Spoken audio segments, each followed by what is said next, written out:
مساء الخير واهلا بيكم في حلقه جديده. النهارده هنتكلم على موضوعين مهمين وبيشغلوا يعني دماغ ناس كتيره الفتره اللي فاتت.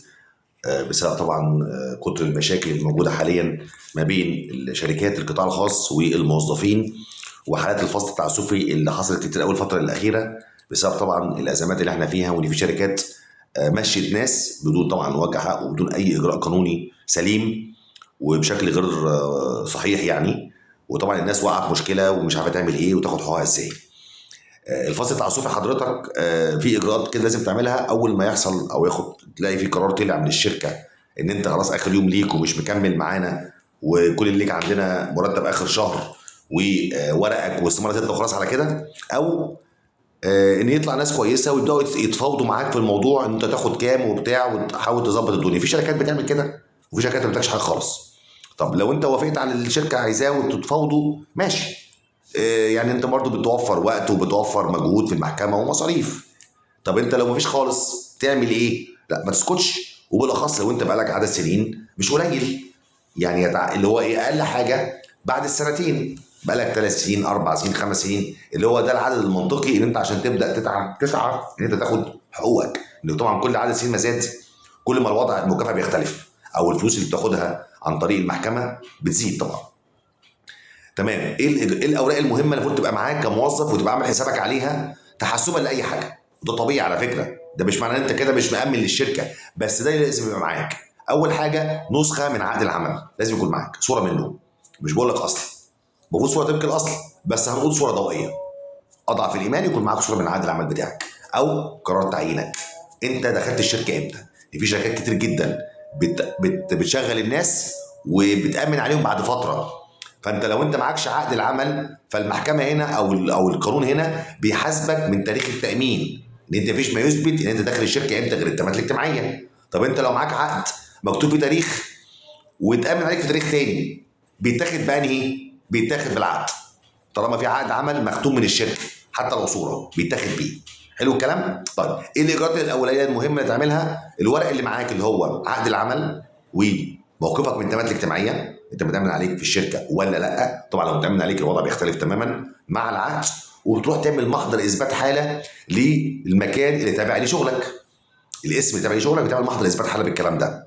وبتاخد المحضر او رقمه وات ايفر، ده او ده عادي، ممكن ده او ممكن ده، وتروح ايه طالع عامل شكوى في مكتب العمل، يا اما عن طريق المكتب العمل نفسه او عن طريق الصفحه الالكترونيه الخاصه بوزاره القوى العامله.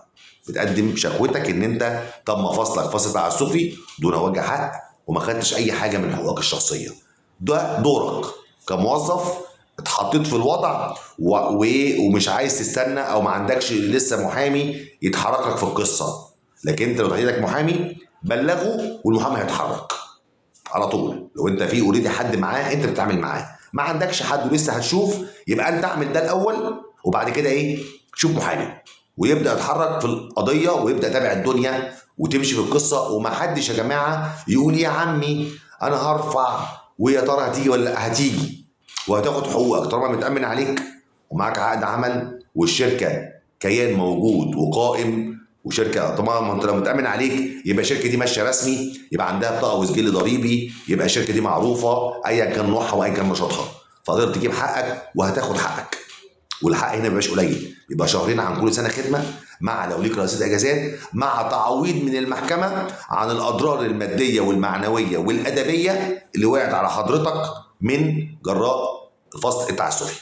فانت كده بتبقى الموضوع اكتر من حاجه، مش نهايه خدمه بس، انت بتاخد كمان تعويض عن الموضوع ده، والمحكمه بتحكم بيه على حسب عدد سنين الخدمه في الشركه. بتفرق طبعا، كل عدد ما زاد كل ما الوضع ايه بيختلف. ده الفصل التعسفي عشان الناس بس تبقى فاهمه ايه اللي تعمله لو اتحطت في الوضع ده. جميل. نيجي بقى للموضوع الثاني وهو لو انت قدمت استقالتك.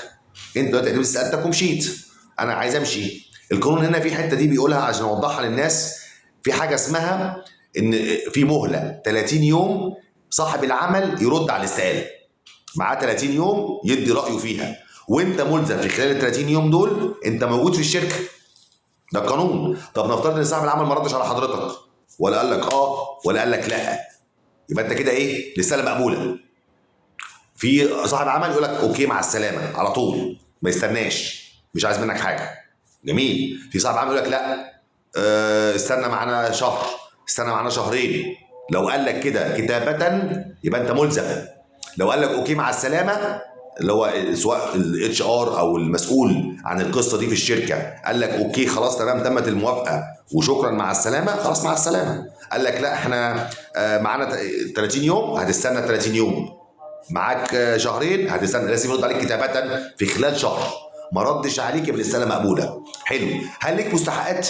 اه ليك مستحقات، بس ليها شروط مختلفه شويه عن الفصل التعسفي، ولازم تبقى عارفها عشان الناس اللي بتبقى بقى لها فترات كتير كبيره في الشركه ويجي يقدم استقالته فبيمشي. لا، انت ليك مستحقات لازم تبقى عارفها، لسه بتبقى عارفها عشان تطالب بيها وانت ماشي. ده حقك على فكره وقانونا، اللي هو ايه بقى؟ طبعا غير طبعا ورقك وغير حاجتك اللي هي الخاصه بمساواه التعيين وانهاء التامينات بتاعتك لو انت متامن عليك، طبعا ده مهم جدا. مع ان انت بتاخد شهاده اخلاء طرف ان انت ما عليكش اي حاجه للشركه، لو انت مثلا يعني ما فيش عهده، ما فيش حاجه ماضي عليها، ما عليكش حاجه، بتاخد الكلام ده كله. مع ان انت ليك بقى ايه حقوقك بقى الماديه في القصه دي. لو انت شغال في الشركه ومتامن عليك، متامن عليك، سيبك من العقد العمل دلوقتي، التامينات الاجتماعيه دي مهمه جدا. لو انت في ورق معاك ومش متامن عليك، مع شهاده الشهود من الموظفين في الشركه بنقدر نثبت انت كنت شغال فيها. لو انت مش متامن عليك، متامن عليك مش محتاجين شهود. حلو الكلام في الحته دي عشان الناس تبقى فاهمه. لو انت شغال في شركه ومفيش تامينات وعايز تجيب حقك منها وبقالك فتره شغال فيها، بتعمل ده لو معاك ورق يثبت او عقد عمل وشهاده شهود من الشركه ان انت تعمل في الشركه دي من التاريخ ده للتاريخ ده، بيتاخد بيها. لو بتامن عليك مش محتاج كل الكلام ده، بيلغي كل الكلام ده. ايه بقى حقوقك بتاعت الاستقاله؟ لو انت من 2 ل5 عمل في الشركه بتامينات اجتماعيه طبعا، وده اهم حاجه ودي دايما بحب اركز عليها قوي عشان دي مهمه قوي. من 2 ل5 ليك تلت مكافاه نهايه الخدمه. انت لو ليك شهرين عن كل سنه بتحسبها وبتطلع التلت منها. طب لو انت اكتر من 5 واقل من 10 ليك التلتين من المكافاه اللي هي شهرين عن كل سنه، بتاخد التلتين. لو انت فوق ال10 سنين تاخد المكافاه كامله اللي هي شهرين عن كل سنه خدمه. ده الفرق ما بين فصل تعسفي كمكافاه وكفلوس والاستقاله. وتعمل هنا ايه وتعمل هنا ايه. الخطوات اللي تعملها هنا كشكوى هي نفس الخطوات بتاعت الاستقاله، بس الفرق ان انت هنا ماشي غصب عنك، انت هنا ماشي بمزاجك، وبتثبت طبعا ده في الشكوى ان انت مقدم استقالتك بس ما خدتش 1 2 3. ده حقك. والشركه المكتب العمل بيبدا يخطر الشركه سواء هنا او هنا عشان يحل الموضوع. والله ما تمش الحل، الموضوع بيتحل المحكمه وتبدا تمشي في اجراءات الدعوه بتاعتك، وربنا يرجع حق كل واحد اتظلم في شركه قطاع خاص، سواء ان هو استقال بعد خدمه فتره طويله وما خدش حقه، او فصل تعسفي بدون وجه حق. اي استفسار في الموضوع ده يا جماعه غير اللي انا قلته، او انت عندك اي مشكله تانية؟ يعني انا طبعا قلت الموضوع بشكل عام، اكيد في طبعا تفاصيل تانية بتبقى عند كل واحد ممكن تكون انا ما ذكرتهاش.